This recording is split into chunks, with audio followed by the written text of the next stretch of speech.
Hello नमस्कार, आप सभी का स्वागत है हमारी नेक्स्ट वीडियो में, जहां पर हम लेकर के आ रहे हैं क्लास 10th का सेकंड चैप्टर है जिसका नाम है बहुपद पॉलिनोमियल्स। इसमें हम मेनली डिस्कस करेंगे कि पॉलिनोमियल्स क्या होता है, ये कितने प्रकार के होते हैं, फिर हम देखेंगे कि बहुपद की घात क्या होती है, के बाद हम देखेंगे बहुपद का मानक रूप क्या होता है, द्विघातीय बहुपद का मानक रूप क्या होता है। इन सभी के बारे में लास्ट में हम देखेंगे कि बहुपद के शून्यक और गुणांकों में क्या संबंध होता है। चलिए तो इस क्लास को स्टार्ट करते हैं। पहला हमारा दिया गया है, सबसे पहला क्या है, बहुपद। बहु प्लस पद, दो पदों से मिलके बना है। बहु मतलब वो वाली बहू नहीं है जो शादी में आती है ना, यहाँ बहु का मतलब है बहुत सारे, और पद का मतलब है टर्म्स। तो बहुत सारे पदों से मिलकर के जो बनता है वही क्या कहलाता है, हमारा बहुपद कहलाता है। ऐसा बीजीय व्यंजक, ऐसे बीजीय व्यंजक, ऐसे बीजीय व्यंजक, या इसको क्या बोलते हैं इंग्लिश में, algebraic expression. Algebraic algebraic expression expression क्या होते हैं, एलजेब्रिक एक्सप्रेशंस होते हैं। तो ऐसे बीजीय व्यंजक जिसमें जिसमें जिसमें चर की जिसमें चर की घात जिसमें चर की घात एक पूर्ण संख्या हो। क्या हो, एक पूर्ण संख्या, और ये हमेशा रहना चाहिए, तो सदैव एक पूर्ण संख्या हो, वो क्या कहलाता, बहुपद कहलाता है। क्या कहलाता है, बहुपद कहलाता है, बहुपद कहलाता है। तो जैसे जैसे जैसे लिखा हुआ है हमारा 2x है, इसके अलावा हम 3x प्लस 2 लिख दें तो ये भी क्या है, हमारा एक बहुपद है। इसमें चर क्या लिखा है, यहाँ चर राशि हमारी x है, और यहाँ पर भी क्या है, हमारी चर राशि x है। इसमें बहुपद की घात क्या है, एक है, यहाँ पर भी क्या है, एक है। और हमने आपको पिछली वीडियो में बताया था पूर्ण संख्याएं क्या होती हैं, एक बार हम बता देते हैं। पूर्ण संख्याएं क्या होती हैं, तो पूर्ण संख्याएं कहां से शुरू होती हैं, 0 1 2 3 4। तो 0 से शुरू होकर के अनंत तक की जितनी भी संख्याएं हैं ये क्या कहलाती है, हमारी पूर्ण संख्याएं कहलाती हैं। तो इसमें से कोई भी एक संख्या यदि किसी की घात में आती है तो वो हमारा क्या कहलाता है, एक बहुपद कहलाता है। ठीक है, जैसे हम यदि और लिख दें 2, ये भी क्या है, एक बहुपद है। क्यों है सर, इसमें चर राशि तो हमें x और y दिख ही नहीं रही है, लेकिन इसमें x की घात मान लीजिए हमने 0 लगा दी, तो आपको मालूम होगा कि x की घात 0 का मान क्या होता है, 1 होता है। या किसी भी संख्या में यदि उसके घात में क्या है, 0 है, तो उसका मान क्या होता है, 1 होता है, उसकी वैल्यू 1 होती है। इसी से हमारा क्या हो जाता है, ये भी क्या है, एक बहुपद है। बहुपद में पदों की संख्या, ये सब पद क्या कहलाते हैं, देखते हैं। तो ये है, ये जो 2 लिखा हुआ है ये हमारा संख्या पार्ट कहलाता है, नंबर पार्ट, और ये वाला क्या कहलाता है, हमारा चर राशि कहलाती है या वेरिएबल। तो ये जो नंबर पार्ट है ये कहलाता है हमारा गुणांक। क्या कहलाता है, गुणांक कहलाता है, इंग्लिश में कोफिशिएंट बोलते हैं। और ये हमारा क्या है, चर राशि है, इसको इंग्लिश में बोलते हैं वेरिएबल्स बोलते हैं। तो ये दोनों को मिला करके, ठीक है, ये हमारा पूरा एक क्या कहलाता है, पद कहलाता है। जब तक कि उनके बीच में, जब तक कि उसमें कोई प्लस या माइनस का चिन्ह ना लगा हो तब तक वो एक ही पद कहलाएगा। मान लीजिए यदि 2x प्लस 3 लिख दिया हमने, तो इसमें पदों की संख्या कितनी हो जाएगी, 2। एक पद ये कहलाएगा और एक पद ये कहलाएगा, तो इसमें पदों की संख्या कितनी हो जाएगी, 2 हो जाएगी। चलिए अब हम आगे देखते हैं। अगला है हमारा पदों की संख्या के आधार पर बहुपद के प्रकार। तो हम लिखेंगे पदों की संख्या, पदों की संख्या के आधार पर पदों की संख्या, बहुपद के प्रकार, बहुपद के प्रकार देखेंगे। ठीक है, तो हम मेनली देख रहे हैं तो पदों की संख्या के आधार पर मुख्य रूप से बहुपद तीन प्रकार के होते हैं। और भी बहुत सारे प्रकार के होते हैं पर मुख्य रूप से हम देखेंगे तीन प्रकार के होते हैं। कौन कौन से हैं? तो पहला हमारा होता है, पहला हमारा कौन सा है? एक पदी बहुपद। क्या है? एक पदी बहुपद, मतलब इसको इंग्लिश में बोलते हैं मोनोमियल। क्या बोलते हैं? मोनोमियल बोलते हैं। दूसरा है हमारा कौन सा? द्विपदीय बहुपद। कौन सा है? द्विपदीय बहुपद। क्या बोलते हैं? बाइनोमियल। बाइनोमियल। तीसरा है त्रिपदीय बहुपद। कौन सा हमारा तीसरा है? त्रिपदीय बहुपद। त्रिपदीय बहुपद, इस इंग्लिश में इसको बोलते हैं ट्राइनोमियल। क्या बोलते हैं इंग्लिश में इसको? ट्राइनोमियल बोलते हैं। तो एक पद वाले बहुपद को एक पदीय बहुपद बोलते हैं, दो पदों वाले बहुपद को द्विपदीय बहुपद बोलते हैं, तीन पदों वाले बहुपद को त्रिपदीय बहुपद बोलते हैं। इसके उदाहरण देखते हैं। जैसे एक पदीय का उदाहरण दिया गया है, जैसे जैसे क्या है हमारा? 2x लिखा है तो इसमें एक पदीय है। दूसरा लिखा हुआ मान लीजिए 3x लिखा है तो ये भी क्या है हमारा? एक पदीय बहुपद दिया गया है, पर जिसमें दो पद होंगे, 2x प्लस 1। इसमें देखिए आपको एक पद ये है और दूसरा पद ये है, दो पद इसमें दिए गए हैं। तीसरा यदि लिख दिया हमने 2x² प्लस x लिख दिया तो इसमें भी पदों की संख्या कितनी है? दो है। कितनी है? दो है। तो ये भी क्या है? एक द्विपदीय बहुपद है। अब त्रिपदीय बहुपद है जिसमें पदों की संख्या कितनी होगी? तीन होगी। जैसे 2x² प्लस 3x प्लस 1 लिखा हुआ है तो ये किसका उदाहरण लिख दिया है हमने? त्रिपदीय बहुपद। इसमें पदों की संख्या कितनी है? तीन है। एक पद, दो पद और ये तीन पद। ये हमारा कंप्लीट हो जाता है पदों की संख्या के आधार पर बहुपद के प्रकार। अगला है हमारा, अगला बहुपद की घात। तो बहुपद की घात क्या कहलाती है? तो आती है किसी बहुपद में चर की अधिकतम घात बहुपद की घात कहलाती है। बहुपद की घात कहलाती है या डिग्री ऑफ पॉलिनोमियल्स कहलाती है।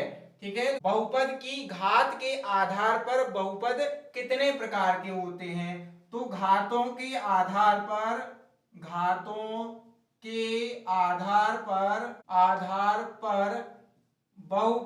बहुपद के प्रकार। घातों के आधार पर बहुपद के प्रकार। तो घातों के आधार पर भी मुख्य रूप से बहुपद तीन प्रकार के होते हैं। कितने प्रकार के होते हैं? तीन प्रकार के होते हैं। कौन कौन से हैं? तो पहला है रैखिक बहुपद। पहला कौन सा हमारा?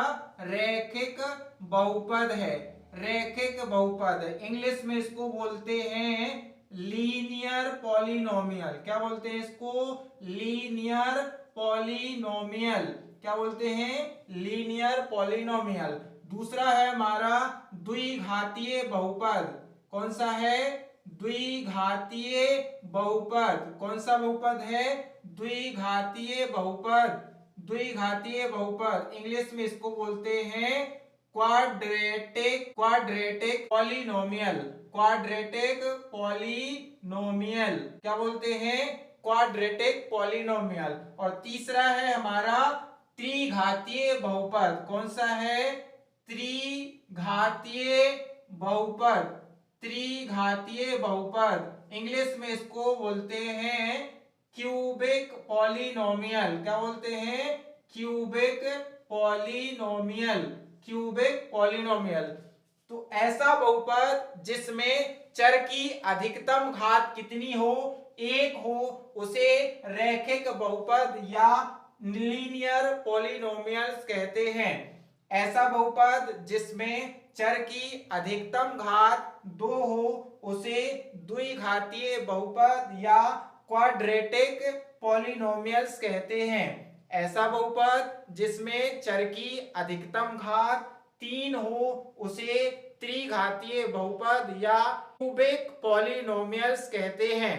इसके उदाहरण देखते हैं। जैसे हमारा दिया गया है रैखिक बहुपद का उदाहरण हम देखते हैं। क्या है हमारा, मान लीजिए हमने लिख दिया 2x, तो इसमें x क्या है, एक चर है। इसमें आपको दिख रहा है इसकी घात कितनी है, 1 है। तो ये कैसा है हमारा, एक रैखिक बहुपद है, एक पद वाला। इसमें पदों की संख्या भी कितनी है, इसमें पदों की संख्या भी कितनी है, 1 है।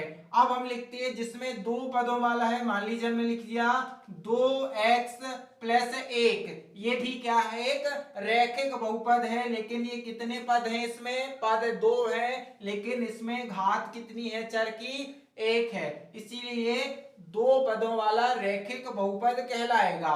अब आते हैं द्विघातीय बहुपद, जिसमें चर की अधिकतम घात कितनी होगी, 2 होगी। जैसे जैसे हमारा द्विघातीय बहुपद का उदाहरण है 2x की घात 2 प्लस 2 लिख दिया, तो ये क्या है हमारा, एक द्विघातीय बहुपद। इसमें चर आपको x, चर राशि x दिख रही है, तो इसमें जो वेरिएबल्स है x है, उसकी पावर कितनी है, 2 है, 2 घात है।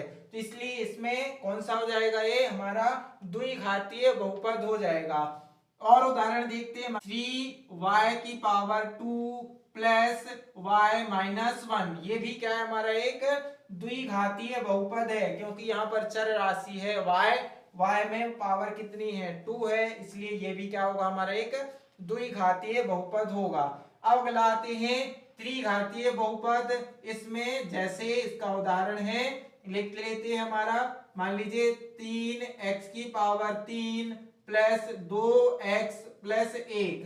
इसमें आपको चर राशि x दिख रही है, वेरिएबल x दिख रहा है, जिसकी हाईएस्ट पावर कितनी है, 3 दी गई है, 3 है। तो ये हमारा क्या कहलाएगा, एक क्यूबिक पॉलिनोमियल्स, त्रिघातीय बहुपद कहलाएगा।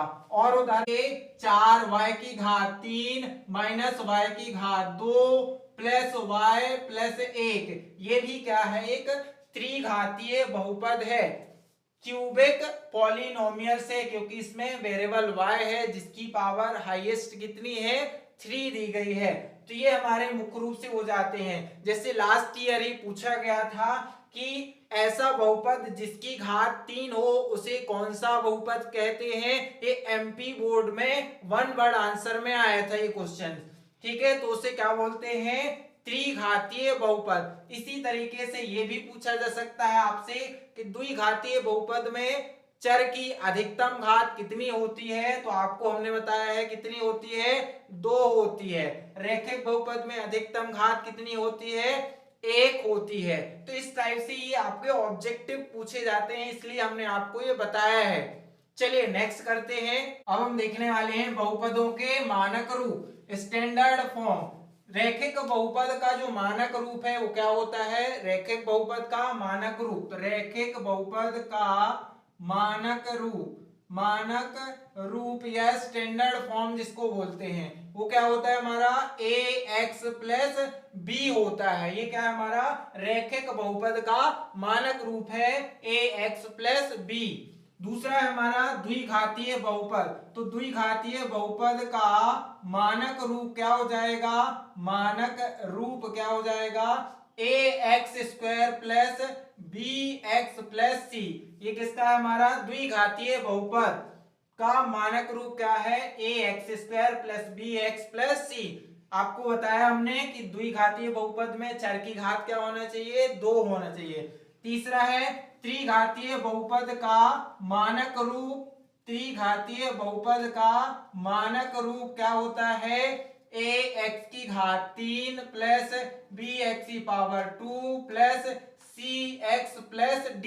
ये किसका होता है, त्रिघातीय बहुपद का मानक रूप या स्टैंडर्ड फॉर्म जिसको बोलते हैं। बहुपद के शून्य क्या होते हैं, तो किसी दिए गए बहुपद में चर के वे मान जिनके लिए कोई बहुपद शून्य के बराबर हो जाता है, शून्य के बराबर हो जाता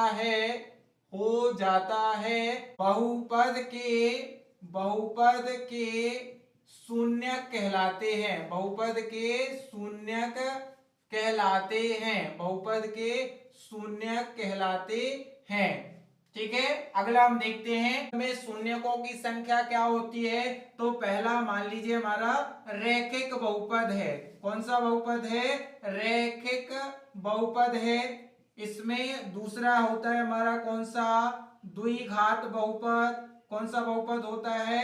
द्विघात बहुपद होता है। तीसरा कौन सा होता है हमारा? त्रिघात बहुपद। कौन सा होता है? त्रिघात बहुपद होता है। तो इसमें घात कितनी होती है और इसमें शून्यकों की संख्या, शून्यकों की संख्या क्या होगी? शून्यकों की संख्या क्या होगी? तो रैखिक बहुपद में अधिकतम घात कितनी होती है? एक होती है चर की, इसलिए इसमें शून्यकों की संख्या भी कितनी हो जाएगी? एक हो जाएगी। द्विघातीय बहुपद में घात चर की दो होती है, इसलिए इसमें शून्यकों दो हो जाएगी। त्रिघातीय बहुपद में अधिकतम घात चर की कितनी होती है? तीन होती है, इसलिए इसमें शून्यकों की संख्या भी कितनी हो जाएगी? तीन हो जाएगी। मतलब इसका ये हुआ कि जिस बहुपद में अधिकतम घात जितनी होगी उसमें शून्यकों की संख्या भी उतनी ही होगी। एक रैखिक बहुपद में शून्यकों की संख्या एक, द्विघात बहुपद में शून्यकों की संख्या दो, त्रिघात बहुपद में शून्यकों की संख्या तीन होती है। अब नोट में लिख लीजिए, यदि आ जाता है आपसे एग्जाम में डायरेक्टली पूछा, घात n के किसी बहुपद, घात n के किसी बहुपद के अधिक से अधिक, अधिक से अधिक, अधिक से अधिक n शून्यक हो सकते हैं, n शून्यक हो सकते हैं, n शून्यक हो सकते हैं। क्या हो सकते हैं? n शून्यक हो सकते हैं। आपसे डायरेक्टली ऑब्जेक्ट में पूछा जा सकता है कि n घात वाले बहुपद के अधिक से अधिक कितने शून्यक हो सकते हैं? n शून्यक हो सकते हैं। नेक्स्ट है हमारा, किसी बहुपद के शून्यकों और गुणांकों में संबंध देखना है, मतलब उसके जो जीरोस हैं और उसके जो कोफिशिएंट्स हैं उसमें रिलेशन क्या है उसको हमें मेनली देखना है। यदि द्विघात बहुपद, द्विघात बहुपद, द्विघात बहुपद ax² plus bx plus c के शून्यक अल्फा व बीटा है, अल्फा व बीटा है, तब हम लिख सकते हैं कि शून्यकों का योग। देखिए ये द्विघात बहुपद है तो इसके कितने शून्यक होंगे? दो, अल्फा और बीटा होंगे। तब हम देखल शून्यकों का योगफल बराबर क्या होता है? शून्यकों का योगफल बराबर होता है माइनस x का गुणांक, ऊपर क्या जाएगा? x का गुणांक और नीचे बटे में क्या जाएगा हमारा? x² का गुणांक होता है। x² का गुणांक इंग्लिश में कोफिशिएंट्स बोलते हैं। तो यहाँ x का गुणांक होगा अंश में और हर में क्या हो जाएगा? x² का गुणांक हो जाएगा। शून्यकों का योग मतलब शून्य क्या है? अल्फा और बीटा है, तो इनको जोड़ देंगे। योग मतलब जोड़ होता है, सम करना है। ठीक है, शून्यकों का सम करेंगे, जोड़ देंगे, तो अल्फा प्लस बीटा बराबर क्या आ जाएगा हमारा? x का गुणांक क्या होता है? देखिए इसमें क्या लिखा है? x का गुणांक b लिखा हुआ है, तो यहाँ माइनस है, अब b लिख देंगे। x² का गुणांक क्या लिखा है? a लिखा हुआ है, तो यहाँ क्या आ जाएगा? a आ जाएगा। ये मुख्य रूप से हमें याद रखना है आपको। ठीक है, ये आपको बार बार फॉर्मूले की जरूरत पड़ेगी। दूसरा होता है शून्यकों का गुणनफल, शून्यकों का गुणनफल, शून्यकों का गुणनफल बराबर क्या होता है? ऊपर आ जाता है अचर राशि, अचर पद, अचर पद आ जाता है और नीचे क्या है? वही रहता है x² का गुणांक रहता है। क्या रहता है? x² का गुणांक रहता है। अचर पद देखिए कौन सा है जिसमें चर राशि नहीं दिख रही आपको, कौन सा दिख रहा है, सी लिखा हुआ है। क्या लिखा है, सी लिखा हुआ है। तो यहाँ पर क्या जाएगा, गुणांक मतलब गुणा करना पड़ेगा। तो यहाँ क्या जाएगा, अल्फा गुणा में बीटा बराबर पद क्या है, सी दिया है। तो यहाँ क्या जाएगा, सी, और एक्स स्क्वायर का गुणांक क्या है, ए है। तो यहाँ क्या जाएगा, ए। इन दोनों फॉर्मूलों को आपको बहुत अच्छे से याद रखना है। ये आपके डायरेक्ट ऑब्जेक्टिव में पूछा जाता है या ऐसे हिंदी में लिख करके दे दिया जाएगा आपसे, और आपसे पूछा जाएगा ये किसके बराबर होता है। तो इस तरीके के इससे ऑब्जेक्टिव डायरेक्टली पूछे जाते हैं। इसको याद कर लीजिए, रट लीजिए इसको। बिल्कुल पक्का है कि यहाँ से बोर्ड एग्जाम में, सभी बोर्ड एग्जाम, चाहे वो सीबीएसई हो, यूपी बोर्ड हो या एमपी बोर्ड हो, सब यहाँ से एक ऑब्जेक्टिव पक्का है कि पूछा ही जाता है। आप तो इसको नोट कर लीजिए अच्छे से, और वेरी वेरी आईएमटी इसमें नोट कर लीजिए, वेरी वेरी आईएमटी इसमें नोट कर लीजिए। ये आपका पक्का है कि आएगा। चलिए इसके बाद हमारी जो नेक्स्ट वीडियो आने वाली है वो आएगी हमारी नेक्स्ट वीडियो। और अभी तक हमारे चैनल को आपने सब्सक्राइब नहीं किया है तो चैनल को सब्सक्राइब कर लीजिए। आपके बोर्ड पैटर्न पर पूरा आपको तैयारी करवाई जाएगी, एक एक क्वेश्चंस को। और जो भी आपका डाउट रहता है उसको आप कमेंट सेक्शन में मेंशन कर दीजिए, तो आपका डाउट क्लियर किया जाएगा।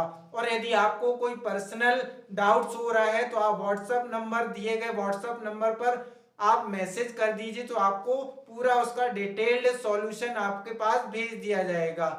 Thanks for watching.